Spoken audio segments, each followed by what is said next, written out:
Welcome to the Corporate to Coach podcast. I'm Pamela, a former corporate professional turned certified life and business coach and mentor.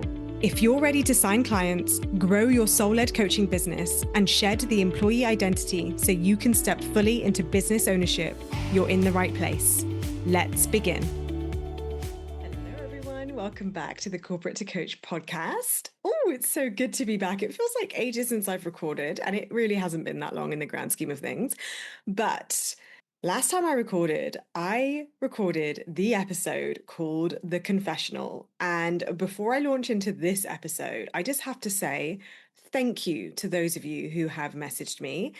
I have probably had the most amount of messages that I've ever had from a podcast because this one really hit home for a few people. There was a big reveal on my part, and I've made a big life decision that I'll be honest, I had no idea was coming and didn't foresee and didn't ever contemplate could be part of my journey. And it is. And I'm here doing it.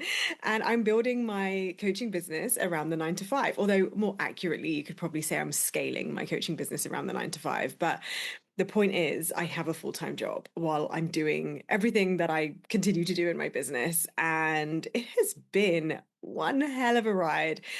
Literally, at the time of that recording, I was barely a month into the business. I'm now 6 weeks, sorry, barely a month into the business, barely a month into the 9 to 5. I'm now 6 weeks in.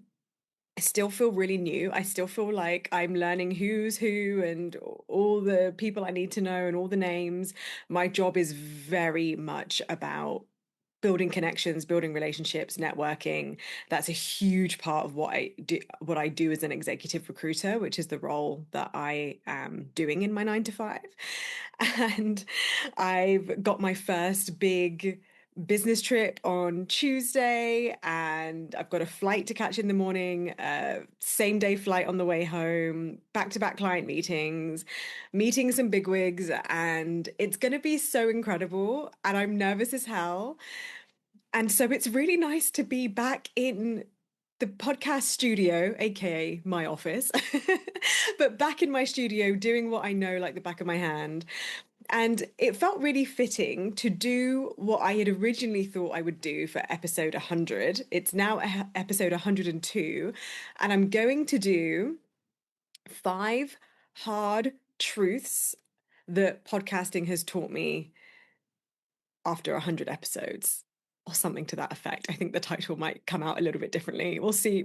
I'll get AI on the case, but but I've got my notepad here. I've got all the thoughts. I was going to do 10 episodes for 100, 10 lessons for 100. And I'll be honest, I was kind of digging a little bit too hard to find 10 lessons for you for the sake of it sounding good. And I am not about that. I wanted to actually look at, okay, what's going to be valuable here? What is actually going to be useful for you to take away? Less is more, people. Less is more. So you're going to get 5 lessons, though knowing me as I get started, I'll probably weaving everything I wanted to cover anyway. It will probably end up being more than 5, but we're aiming for 5. I've got 5 jotted down here. And these are the biggest things that some of them I've learned along the way. Some I knew coming into this, but the importance of them have been reinforced over and over and over again. And this is going to be especially valuable for you if you have a podcast, obviously. So buckle up, because this is definitely going to directly relate to you. If you're thinking about a podcast, this is going to help you get in the right mindset for it in terms of how you're going to actually help use your podcast to be part of your business as opposed to another thing to add to your to-do list. But even if you have no aspirations to be a podcaster, to own a podcast, maybe you want to be a guest on a podcast, or you have been, so this is also going to be relevant for you, or you market your business, and all business owners should be marketing and selling within their business. It's just part of running a business. It's what you do when you have a business, whatever your business happens to be, in this case, coaching. So you can still apply this and all of these principles into whatever you are marketing with, whether it's a podcast or social media or an email list. So this is going to be a really valuable episode. This is going to be an episode that actually really gets you thinking about, why do I show up in this way? What am I actually trying to achieve here? So, 5 things. Let's dive in. Number 1 is know your why. I have just started listening to Simon Sinek's Why. I think it's just called Why. What is it? I might just check my phone quickly and see if I can find what it's actually called. But it is, I'm like a couple of chapters in, and it's basically launched into all the things that you shouldn't do to market your business. Start with why. 15th anniversary. How good is that? Writing a book 15 years ago. If you don't know Simon Sinek, he's a really influential speaker. He did a really, really famous TED Talk. And it's interesting because I'm reading this book 6 years into business. One of the very first programs that I ever created, and I never ever sold it as a separate standalone program. It sits within Thrive, my business program for coaches to learn how to sell and market their business. And it's called Purpose Pathway. It's a really similar philosophy. Know your why. This program I created called Purpose Pathway, I invented this at the very beginning of my business when I realized that I had a number of reasons why I was compelled to do this thing, to build a business, to become a coach, to go it alone, to make money out of nothing, to create something out of nothing. And knowing your why is going to be the thing that keeps you going when you're not making money, when you're having a hard day, when you don't feel like it, when you've got more exciting things going on in your life or more demanding things going on in your life that want to distract you from the commitments you've made. When you know your why, you have a reason to keep going. Interestingly, for those of you who don't know, I was a purpose coach. One of my very, very first niches, so to speak, when I was just a general life coach, was really about purpose coaching. I loved the concept of Ikigai. It showed up in my career coaching program, my career change program. And Ikigai is reason for living, reason for getting out of bed in the morning. If you're going to run a podcast, you need a reason for showing up on your podcast every week or however you want your frequency to be. It doesn't have to be weekly. It can be every other week. It can be monthly. It doesn't matter. But if you're going to do something, you want to know your one, you want to know it intimately. When I created Purpose Pathway, the program that helps you identify your why, I identify 5 layers of your why. 5 layers. So with my podcast, I did the same thing. Why do I want to do this podcast? I had the compelling reason as to why I want to do it, but then I really sat with it and link it to each of those 5 layers.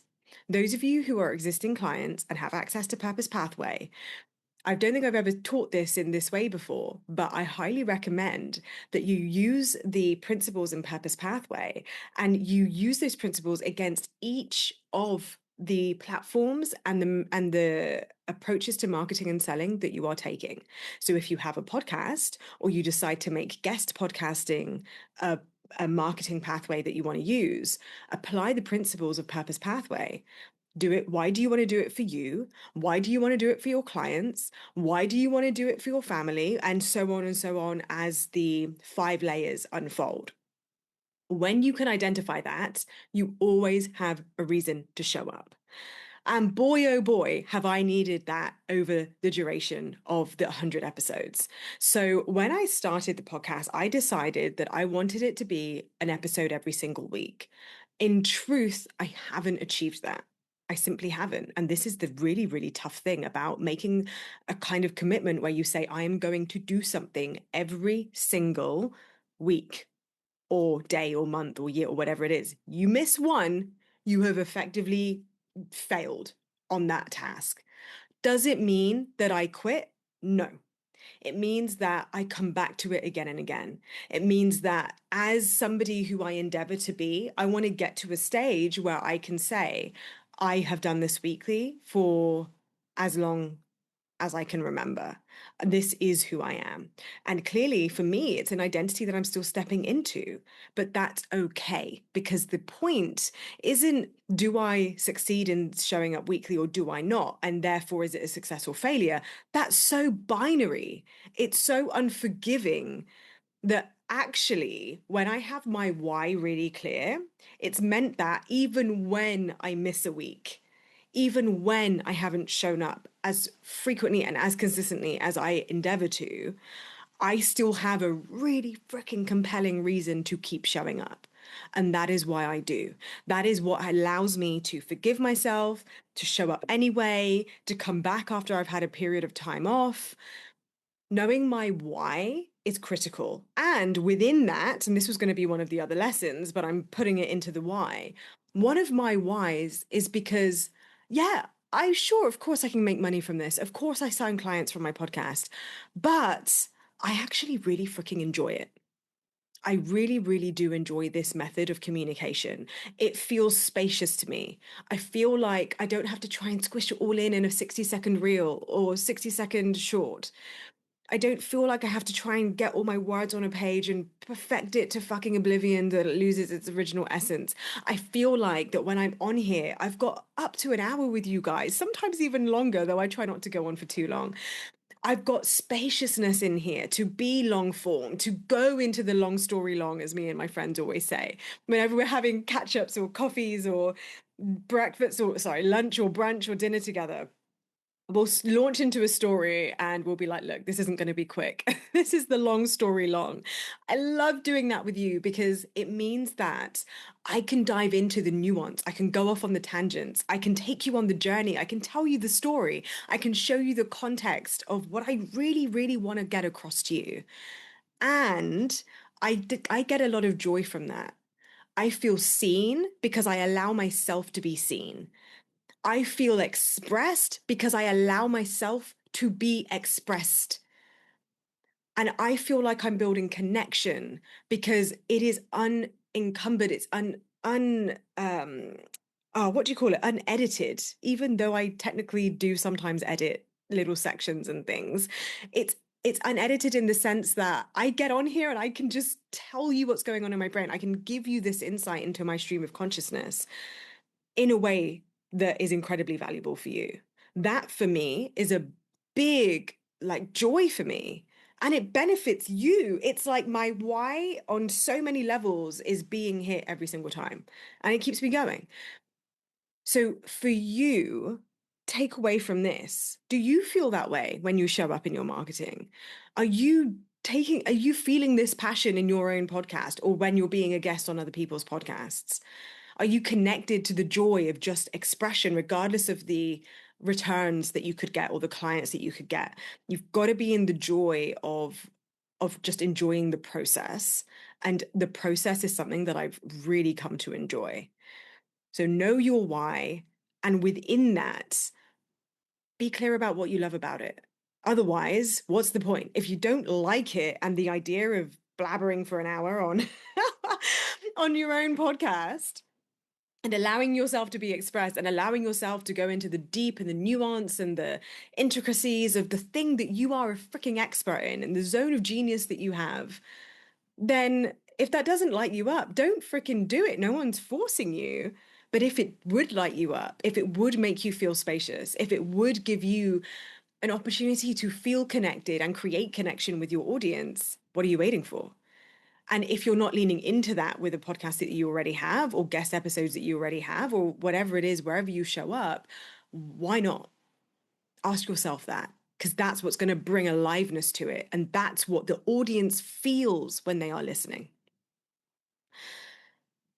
So, number 2 is you got to market your podcast. Now, this was a harsh truth when I went into this. I did, I'll be honest, I didn't massively think about it in too much depth, but I very, very quickly realized this was a part of it.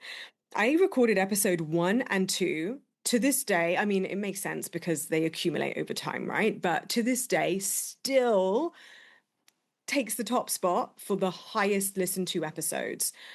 how to go all in on your business, how to go full time in your business. You know what? I need to re-listen to those episodes because I'm back in that situation again. Do I want to go full time in my business at some stage? How is that going to look? I need to listen to my own advice. So I need to go back and maybe do a version 2 of those episodes with all the wisdom and experience that I have now. Let me know in the DMs if you'd like me to do that. But those 2 episodes were voice only. And I said to myself, I'm going to make this the path of least resistance. I'm just going to get on there and just record. Like the key is for me right now is just to get the podcast started and to get it out there. That's what I was thinking when I started the podcast. So I did it without video. I recorded it through Zoom, so I could have done it on video, but I decided that I was going to make it simple. I was going to follow the path of least resistance. I was just going to record audio only so that I could just focus on getting the episode published. That worked because it got it started. So for those of you who are delaying starting anything when it comes to marketing in your business, for those of you who want to start a podcast or become a guest podcaster for other podcasts, the key is just to get yourself out there, to get that first episode done and to get yourself in the momentum, because half of it is the delays we create for ourselves by overthinking, second guessing, all the usual things that we coach on. So start with the path of least resistance. Don't worry about making it fancy, doing all the things, figuring out the intro, outro. If you're not tech savvy, if you're not interested in being on video, it doesn't have to be.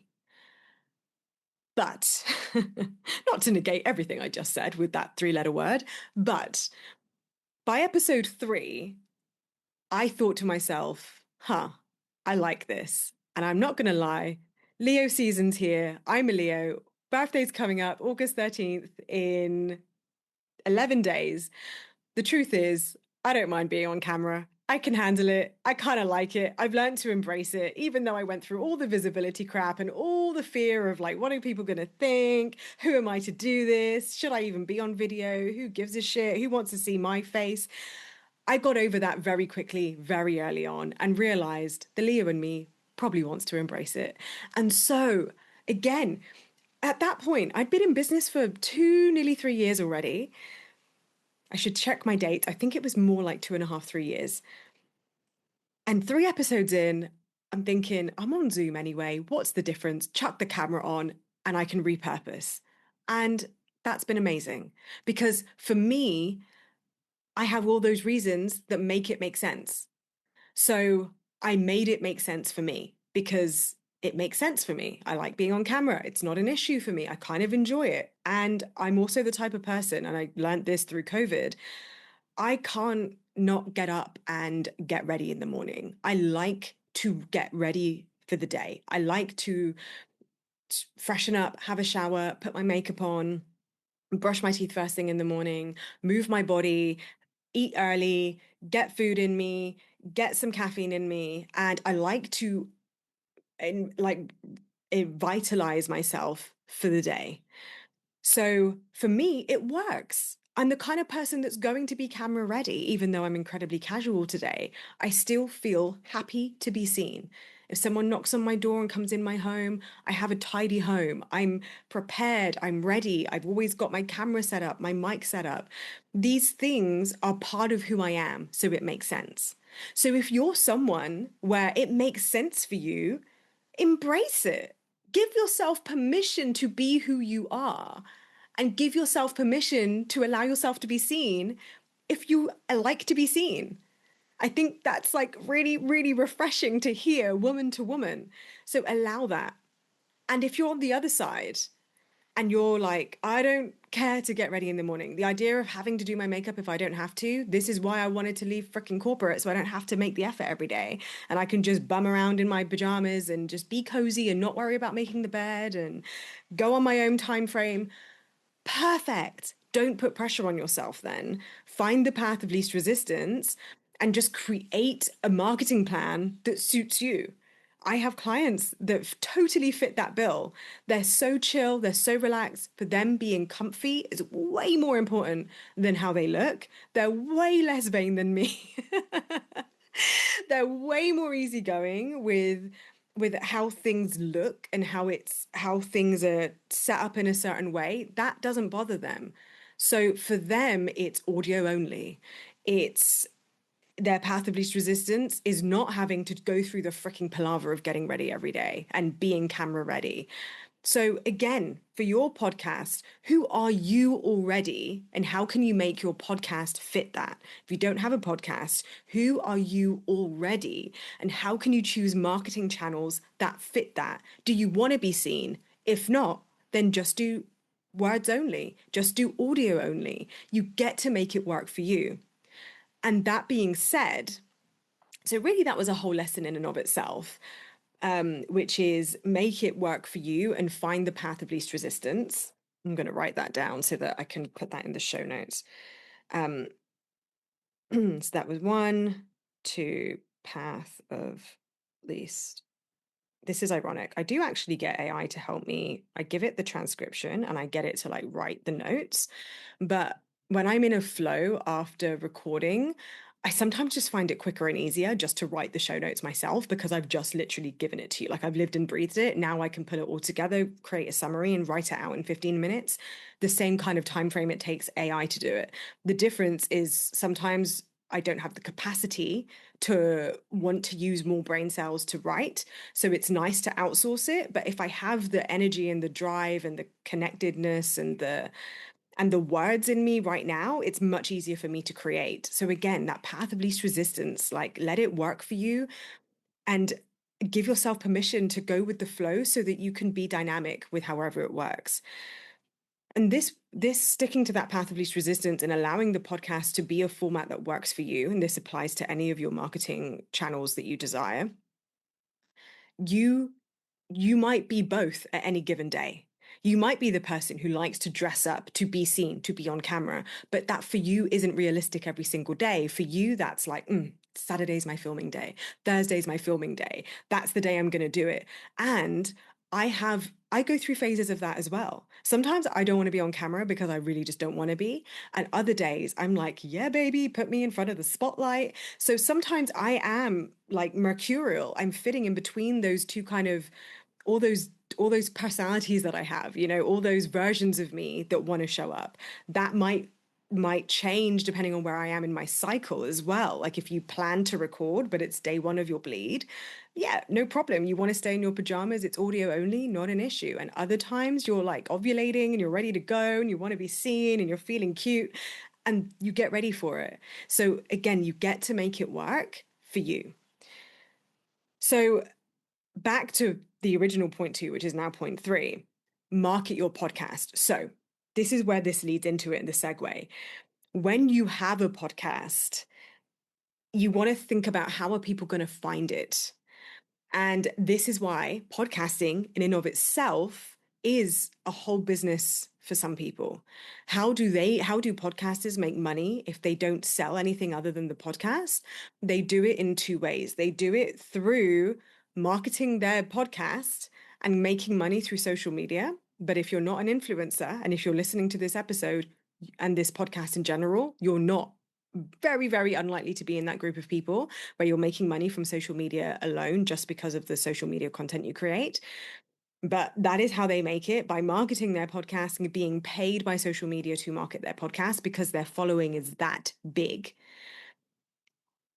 Or they are using ads within their podcast. And at the time of this recording, you will know that the only thing that I advertise in my own podcast are my own offers. So I'm not being paid by other organizations and other business owners to market their products or services on my podcast. So that's how podcasters make money. But you're listening to this podcast and this episode because you are a service provider. You are a coach and or mentor, and you make money from selling your coaching and your mentorship and your programs, which means you're not just doing a podcast for the sake of it. You're doing a podcast because you want people to find your services and your offerings. But just like how they need to find your services and offerings, they need to find your podcast.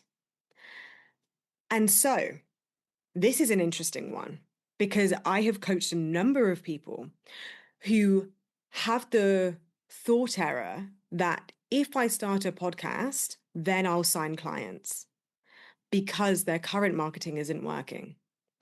This is a very dangerous game to play because it is never the platform that creates the clients. It is you. It is your ability to communicate compelling messaging, to sell, and to connect with your audience. It doesn't matter how you do that. If you're not doing it effectively in your social media, then you want to think twice about what's going to be so different about a podcast. This is the same if you've only ever done guest podcasting and you haven't actually had any ROI from it. And you're thinking, maybe I need to run my own podcast because then you've got more control. Control isn't what signs clients. It is good messaging, having a problem that actually needs to be solved and selling it and creating connection through that messaging. So the podcast in and of itself doesn't solve a messaging problem. A podcast in and of itself doesn't solve a sales problem. It is simply another pathway to allow clients to find you. It is just another part of the buyer journey that you're creating. And if you are creating a podcast, you have to consider, how are people going to find this podcast? So when I started the podcast, I'm going to let you in on a little secret. Before it was known as the Corporate to Coach podcast, I thought to myself, who do I want to listen to my podcast? And I am extremely clear on the people who I serve. And at the beginning of my business, I purely served coaches who were building their coaching business around the 9 to 5. Now that has evolved to coaches who are wanting to reshape their identity from corporate to coach, sign clients, make money as a life coach, even if they have a 9 to 5, but sometimes they've already left. So there has been an evolution.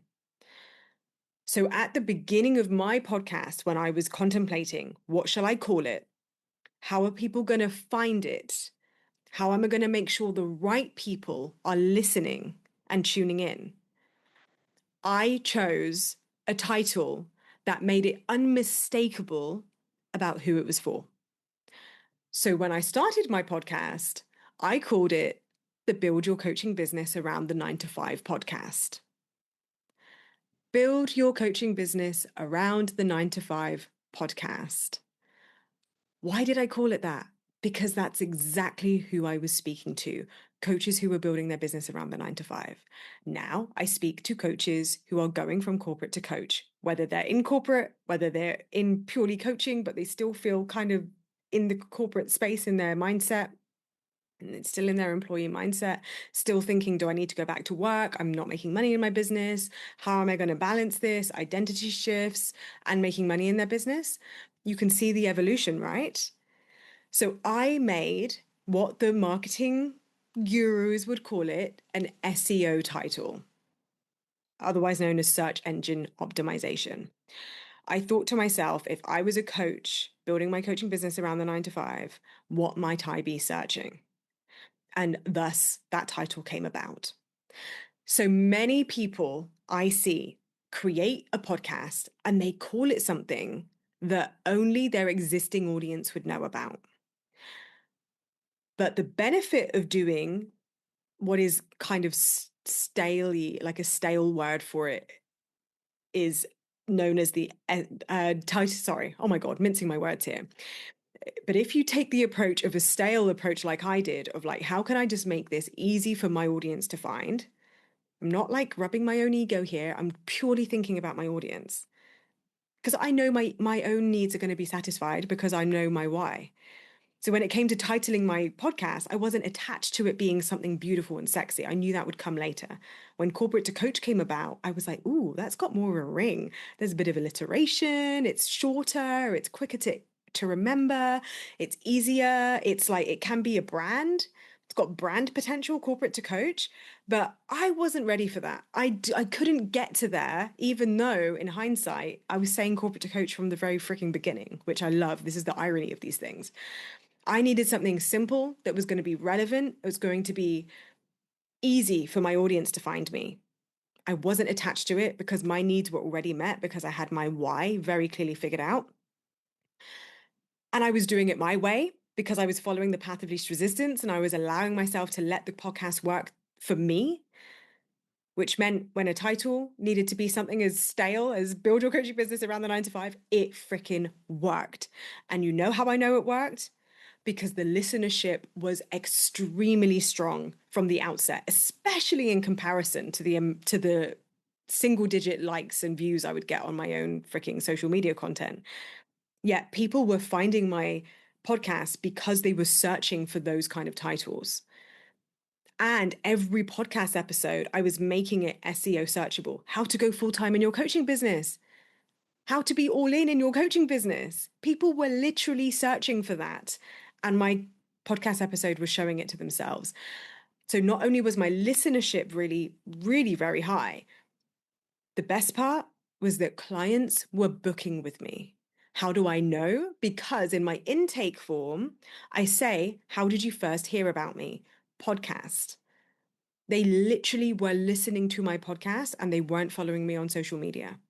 So when I had clients by episode 5, people telling me, I found your podcast, I've binged the last 5 episodes, you're right up my street, you're talking exactly about what I need.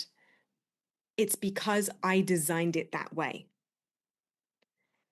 So market your podcast starts with how you name it, how you name each of the episodes. That goes into the show notes, making the show notes relevant.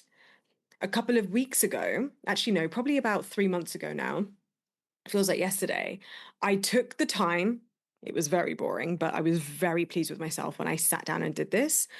I took the time with AI's help and I went through and backdated, I think I need to actually check if I got through them all. I'm pretty sure I did all of them. All of my podcast episodes. Like it was like 80 or 90 of them at that point. Oh, maybe 70, but 70 odd podcast episodes. I went through all of the show notes. I updated all of the links. I updated all of the SEO, meaning I made sure that the word coaching was in every single show note section or coach was in every single show note section. Because when I went back over it, I realized, oh my God, I'm not even referencing life coaches. So if somebody is searching for visibility as a life coach, and I've done a whole episode on visibility and I haven't mentioned the word life coach in the show notes, they may not find my episode. So marketing your podcast and your episodes in a way that allows them to be found is part 1 of marketing your podcast. So that's just and with AI, guys, that's what ChatGPT is for. That's what Claude is for. Use those things. I have prompts. I have prompts that I've worked on and reiterated over and over again to the point now I literally can just go into chat and I type the word show notes, I attach my transcript, and it gives me my show notes exactly how I like them, and I just have to tweak them. How good is that? How good is that? So sometimes I just write it off the bat, straight off the back of a podcast episode. Other times I can just chuck it in chat and it's ready and like raring to go. So powerful because I've designed it so that people find my podcast. And to this day, that's how a lot of people still hire me.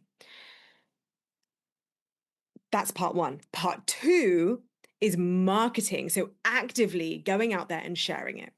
So I also have a distribution process for my episodes. And again, I don't do this perfectly every time. In fact, ironically, I've been a bit slack in the last couple of weeks, but I will put it on my stories because I have an Instagram. I'll put it in my email. I'll do a post. A couple of months ago, I even set up the Corporate to Coach Instagram channel so that I could cross-purpose Corporate to Coach's Instagram channel with Coaching with Pamela's Instagram channel. I could tag each other in.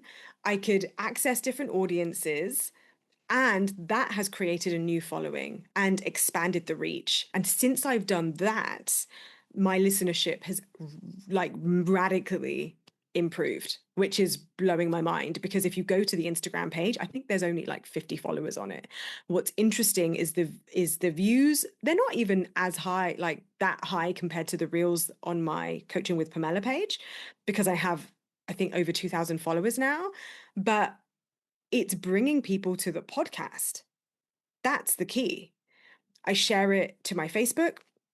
I share it to my Facebook Coaching with Pamela channel. Now, don't start thinking, oh my God, I need to have all these channels if you don't already have them.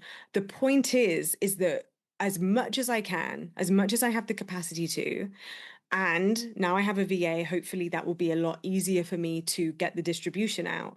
But don't underestimate the power of marketing your podcast. And this is where it gets interesting. And this is where you might have to look at your capacity. Because, like I said earlier, when you create a podcast, you are effectively just adding another step in the buyer journey, and you want to create the simplest buyer journey that you can possibly conceive. So for some of you, adding in a podcast is adding in more work, because it is work.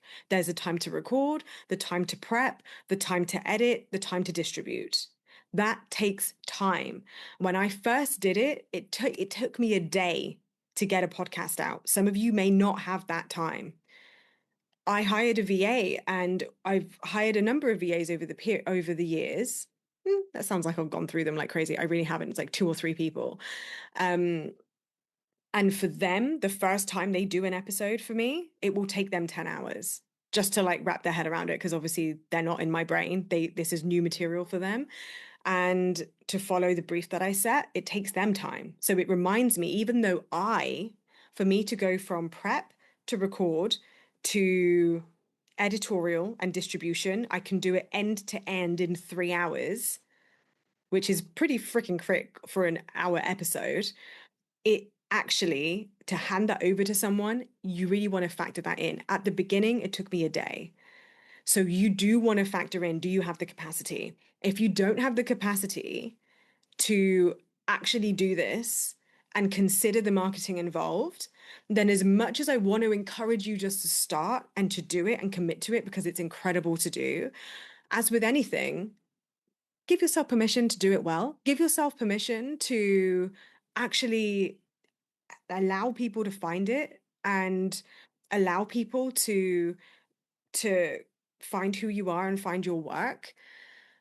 And those of you who are scared of burnout, or those of you who are so used to the soft life business, or don't like hearing that it takes work, it does. I'm not going to sugarcoat this. You want to build a business, effort will be required. It's no different to cooking dinner. You want to cook a nice dinner, effort is required. Is it worth it? Yeah, it is. Does it have to be a freaking Michelin-starred meal every night? Hell no, I can't even do that myself. You get to choose the amount of stress and turmoil that you give yourself.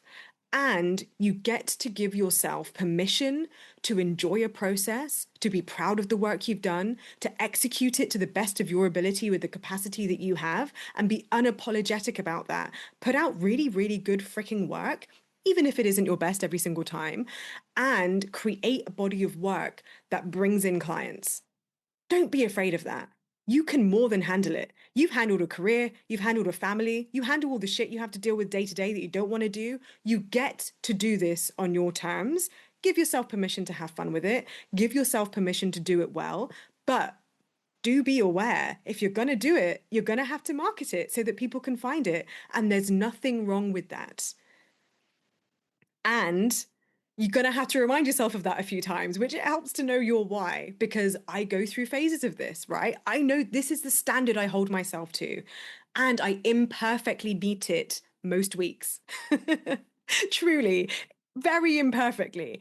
I record it, I edit it, I upload it. That is the bare minimum. And if I haven't distributed it, that's on me, but it's a standard I hold myself to. Not so that I can make myself feel shit if I don't meet it, but it's a standard I hold myself to so that it gets to be the person I become. That is why clients hire me. It's not because I do this perfectly every single week. I don't. It's because they see the standard I hold myself to, and they recognize that there is power in that fight, and that version of me that I am being as a result of that, even though the outcome is imperfect, that is more than they currently are.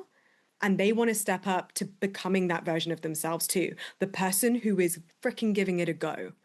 That is powerful. Okay. So, feeling riled up. I hope this is riling you up too. And if you don't have a podcast, you're thinking, okay, the podcast feels like a lot right now, but I need to kind of take some of this medicine just for your general social media or however you're marketing or email marketing or networking or however you're going out there and connecting with people and finding prospective clients. This is the energy. Don't strive to be perfect.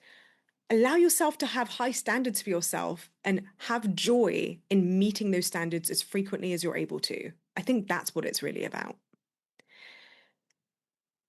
Okay, so number 3 was market your podcast. So number 4, commitment over perfection. Oh my gosh, that was it. But I said it way better than commitment over perfection. I've just said it. So that's number 4 as well, mixed in with marketing your podcast. The how do you market your podcast? It's commitment over perfection. It's having this standard of personal excellence, of doing the best you can on every given day, knowing the best looks different every single day, knowing that you're going to miss some weeks, that's okay. And if you're the person who doesn't ever miss a week, call me. I probably need you as my coach. Like, seriously. So, what you bring to the table is what someone is looking for. Let that be the reason why you show up and why you start the thing. And if it's not podcasting, your general social media. Let this drive you. Let this remember how freaking awesome you are and go out and do it.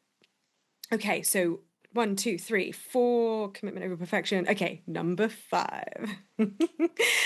I can't be a business coach and not cover this, okay? So you're just gonna have to buckle up for this one, but this is probably the most important one. You're gonna have to sell. Why are you starting a podcast if you're never selling on it? Like, truly, because we've already established that you're not going to have a podcast just for the sake of having a podcast when you're a coach who actually wants to sell coaching. Let's be honest here, shall we? Can we be just honest with ourselves for a second? This is why we're doing this. Yes, you're starting a podcast. Let's go back to your why, the very number 1, the very beginning. Your why is because of your desire to be expressed, the joy of having long form content, because long form is the best. Long stories long with your girlfriends is the best. It's the best way to be in connection, is to be able to go through the storytelling, the nuances, the diversions before you get to the crux of the storyline. This is the joy of it. But the purpose of it, and let's have zero shame, you're here to sign clients and make money. And yeah, because you want to make money, and the sentence ends there. It is okay to want to make money because you need it to survive, because you've got to pay the bills, because there is a little bit of satisfaction in who you get to become when you make money out of nothing. That is worthy. And because of what it represents, you are here to sell and make money because you want to serve people. And as powerful as your podcast can be, guys, I give it to you for free. Go back and listen to some of these episodes, all of the episodes. Some of the standout episodes, I literally lay it out for you as clearly as I possibly can, how to go and make money. I'm literally telling you on this episode how to make your podcast make you money.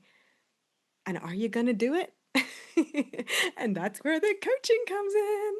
This is why people hire coaches. This is why people are going to hire you as their coach. So, and this goes back to the marketing abundance method that I teach inside Messaging Mastery, which is one of my flagship programs inside my bigger business program. Those of you who know it know what's coming. But truly, oh my God, she says, and my brain has completely blanked. Wow, thank you, brain. What was I going to say? I was on such a high horse just then. Okay, I'll just rewind it because it'll come back to me because it's one of my core philosophies. But you're here to sign clients, you're here to make money, and the highest way that you can make a difference in this world, the highest transformation that you can really give someone isn't just by telling them. Because as much as I love podcasting and as much as I love that I can tell you the long story long, there is nothing like helping you with your brain and all the reasons why you're not already doing it in the way that you want to be doing it with the results that you want to be creating. The only way to truly help you with that is by coaching you. The highest transformation that you can offer someone is not going to be through free content. It is going to be through having them in a consensual container where they are invested in the transformation for themselves, where they are committed to the outcome for a period of time, aka the length of your coaching, where they can be supported, held accountable, and guided through the highs, the lows, the step forwards, and the step backs, and to keep freaking going until they become the version of themselves that they want to become.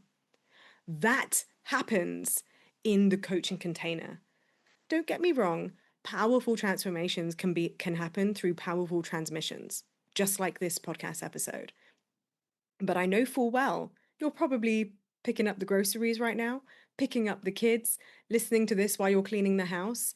You're going to get a phone call in a minute and be distracted. Maybe you've already been distracted 3 or 4 times in this episode and you really want to finish it, so you're still listening to it, but it's in jilted settings. Nothing beats what you get in a coaching container. Nothing beats having access to your coach to be able to interpret these lessons for you in your specific circumstances or in your client's specific circumstances with their specific nuances and their specific history and their specific dreams and desires. That is one of the fundamentals of what I teach inside Messaging Mastery, and I'm sharing it with you here now. So no matter how brilliant and life-changing your episodes are, and if you don't have a podcast, no matter how brilliant and life-changing your social media is or your messaging is, nothing beats actually having a client make that commitment, invest in themselves, and go through the transformation with you as their coach. Which is why, if you're not selling, it's a disservice. Meaning, selling is a service. Mic drop. Let that land. This is true to my very bones. And how do I know this? I know this because I have seen it time and time again. I have existing clients who have said to me, hey, I was re-listening to that episode and you said XYZ, and I've tried this and I'm doing this and I need coaching on that. And then we coach and then bam, the outcome. Sometimes it's a direct result, like a tangible result, like, oh my God, somebody's booked a consult a week later. I'm like, oh, not surprised, but surprise. And other times they're like, holy fuck, this suddenly makes sense. I'm suddenly able to do this. I'm suddenly doing it. That transformation leads to the external results. That is where the transformation is. And then the second reason why I know this works is because I myself, I listen to the best of the best. I listen to my coach's podcast. I listen to people like Alex Hormozi, Layla Hormozi, Simon Bartlett. To be honest, those are like the main podcasts I listen to. So they're easy and I get it. They say things I have paid other coaches thousands to hear. They say it, it just reinforces stuff I know intellectually. When my coach says it and I'm being held accountable and I can talk to them and I can actually live and breathe and feedback and be in community and be in connection with someone who gives a shit and is invested because I'm invested and because I've made a commitment to that, I get better results.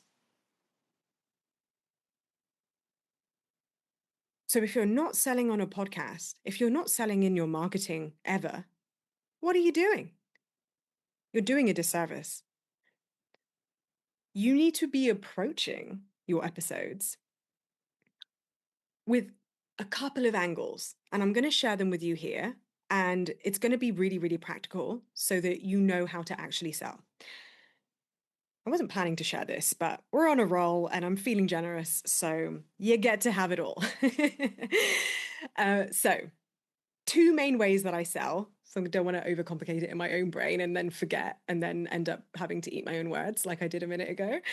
Number one is I sell very overtly and unapologetically. I'm going to do it right now. If you've loved everything you've heard on this episode and you want me as your coach because you're loving what you're hearing and you want to implement it and you want the support, accountability, etc., you want to access messaging mastery, you want to access my business programs where I teach this in more depth, come and work with me. Book a consult. The link is in the show notes.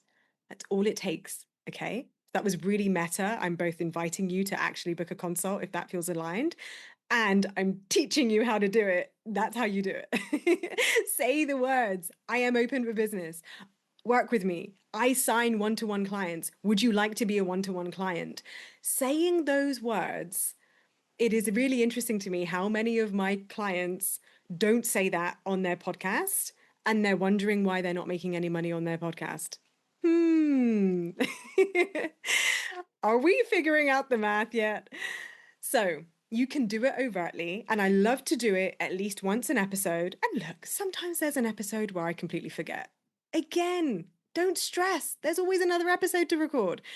But by and large, if you are saying to yourself, I've got room for one-to-one clients, I am ready, baby, then invite your audience, especially when you have rejoiced in giving them so much value. At this point in the episode, it genuinely feels kind of awkward leaving it there and then off you go on your merry way. It actually feels unfinished to me to not say to you, hey, if you like it, if you want more of this, if you want me and you to be messaging daily, in Telegram daily, coaching once a week, you want access to my courses, come and work with me and book a consult. It would be weird for me not to. I love this analogy and I share this inside Messaging Mastery. It's like imagine being on an incredible date. You've met someone, they're gorgeous, they're vibrant, they're alive, they're connected to you, you feel seen, you feel expressed. You're like, yes, yes, yes, yes, yes, yes. And then they're like, amazing, I'll see you later. You're like, could you want to do it again sometime? Are you going to ask me out? Like, you want it to keep going. That's all it is. That is all it is. When you approach all of your how you show up, wherever it is, podcast, social media, email, when you show up with that, of course you want to invite them to the next step. It's natural. So sell. That is what selling is. Invite them to the next step. And just have the link in your show notes, and then the rest happens when they're ready. And if they don't want to, that's fine. You show up again next time and you do it all again because you enjoy it. Selling gets to be of service. So if you're not doing that already, oh my God, go do it. If you're doing it, but you're not doing it like this, turn up the dial and have some fun with it. And it doesn't matter what platform, where you show up, but especially if you have a podcast, oh my God, offer them something because it's a disservice not to. If you don't have anything to sell, don't stress. Maybe we need to be looking at your offer, and maybe you definitely do need to hire me so that we can figure out your offer, who you're talking to, what you actually want to be offering them so that it's super clear what the next step is. If you don't have that in place, then definitely need a business coach and I can help you with that. But if you don't, for now, invite them to message you, to connect with you, to share what they thought of the episode, to ask for particular podcast episodes, ask them to review, to subscribe, to just to show up to the next episode. Selling is about the next step. If it isn't the next step in the buyer journey, it's just staying in connection with you. So don't stress so much if you don't have anything to sell. But if you're listening to this episode, you're probably a coach and you probably do have something to sell. So if you're not selling it because you don't have a thing to sell that's clearly defined, definitely message me. Okay, so there's a part 2 to selling. Maybe this is number 6. So lesson number 6. It's turned into 7 lessons after all. Lesson number 6 is have something to sell. Okay, I'm not going to dive into that in too much detail because we go over that in many, many previous episodes. But guys, I've obviously harped on about the importance of selling, not just the importance, the awkwardness if you don't sell when you've had such a good time with them. Like, come on. But if you don't have something to sell, we need to look at that. Have something to sell. If you're not clear on who you're talking to, and I'm realizing now, I was harping on about the importance of having a something to find, like a podcast that your audience can easily find. If you don't know who your audience is, you're not going to be able to come up with a podcast name or SEO keywords in your show notes for people to search if you're umming and ahhing and changing your mind every 5 seconds about who you're actually serving. So a lot of this is like the foundations, as I often call it, the scaffolding of having any of this work for you is knowing what you sell, who you sell it to, what you're selling, the price, confidence in your price. Like, look, you could know who you're selling to. You could know what their problems are. You could know what you create. You could know your process inside out. You could have a beautiful offer. And if you're wobbly around the pricing, you're not going to want to talk about it.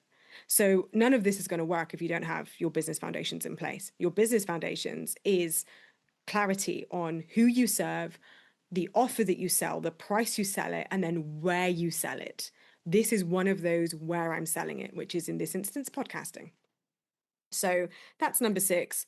Know what you're selling. If you don't, we need to look at that before you start a podcast. Otherwise, you're just creating a podcast for the joy of creating a podcast, which is beautiful, but then you'll get upset when you're not making money. Okay.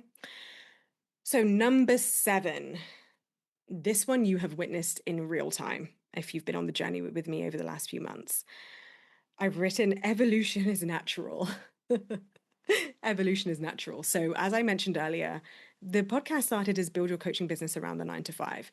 It is now called Corporate to Coach. Evolution.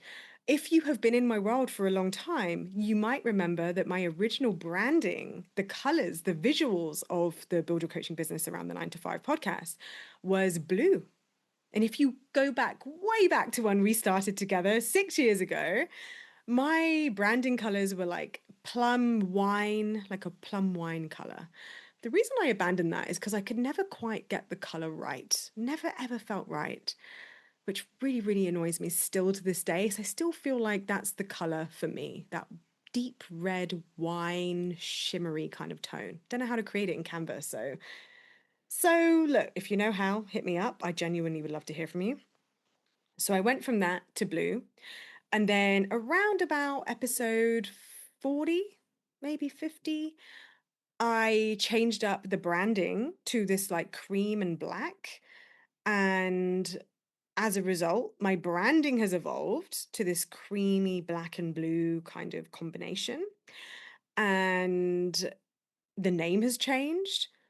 I've had to change my intro and outro because it's technically out of date. If you listen to the intro again, it technically doesn't quite make sense anymore because at the time of the recording, I was speaking from a place of having completely left the 9 to 5. And now life has unfolded in the craziest of ways, and I'm back in a 9 to 5 while still scaling my business. So I'm going to have to update that. I haven't got around to it yet. So things are going to evolve. Things are going to change. Look, when I started the podcast, we didn't have AI the way we do now. And I had to do all the show notes myself.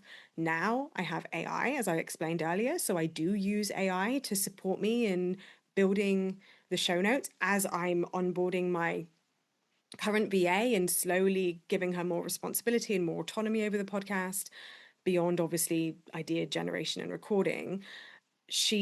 I'm giving her my prompts so that I know that there's like a standardized quality of show notes that are going to be coming out, and she can do that for me. So evolution is natural, both in what your tastes are, what your client is. It might be that your business evolves. My business has stayed very much, it's evolved a little bit in the things that I discuss. It was more mindset to begin with, the mindset of being a business owner and CEO embodiment, and transitioning from the employee mindset into CEO mindset. Now it's full mentorship as well. So teaching you how to sell, teaching you how to develop your skill set in messaging, teaching you how to run consults, teaching you how to run conversion expansion events and conversion events, teaching you how to scale your business, how to manage your profit and loss and cash flow in your business. So these things that coaches often come into business simply not knowing how to track your expenses as a business. All of these things I teach you inside my program so that we can reserve the coaching for the implementation and the mindset and the expansion of those things. That wasn't part of my business before. It's evolved. So it might be that your offers evolve, your ideal clients evolve. It might be that the way that you think about things evolve, your values and philosophies might evolve, your branding, your colors might evolve. That is okay, because business, when it is so closely linked to you as a person, it isn't an external entity to yourself, even though in many ways you want to set up the business structure and functions so that it can run without you. The truth is that it is as much a business entity as it is a personal brand. And because it's a personal brand, because people are buying coaching from you as an individual, and they're invested in your values, the transformation that you create, your story, then of course, as you evolve and grow as a human, your podcast is going to evolve and grow as a human. So as a podcast, sorry, your podcast isn't a human, but the two are entwined. So it is natural that there's going to be an evolution. So if you are hesitating from showing up powerfully, if you're hesitating from starting, if you're hesitating from evolving, you're blocking the natural flow of life, because life and creativity and expression wants to come alive through you. Your business wants to come alive through your aliveness. So don't fear that you're going to change. Don't allow that to be an excuse not to be seen and expressed, and to allow yourself to evolve. In saying that, another example of my imperfection, guys, listen to episode 100 where I tell you how it took me 2 months to allow myself to be seen in my own evolution. So this is part of it. It's okay to do it imperfectly. Oh my God, could I be any less freaking perfect if I tried? The point is that whether it's 2 months late or 2 hours, you get there. You get there. I'm like coaching myself as I say this. I got there eventually. I can be mad that it took me 2 months, or I can be proud of the fact that that's how I get to look at the story in hindsight. And that's a story I get to tell in hindsight. It was part of my evolution. I did allow myself to get in my own way, but I got there eventually. I showed up eventually. And I have to trust the timing of that. And it doesn't mean that it makes it okay that that happens. I don't want that to be the standard that I hold for myself, because my standard for myself is way higher.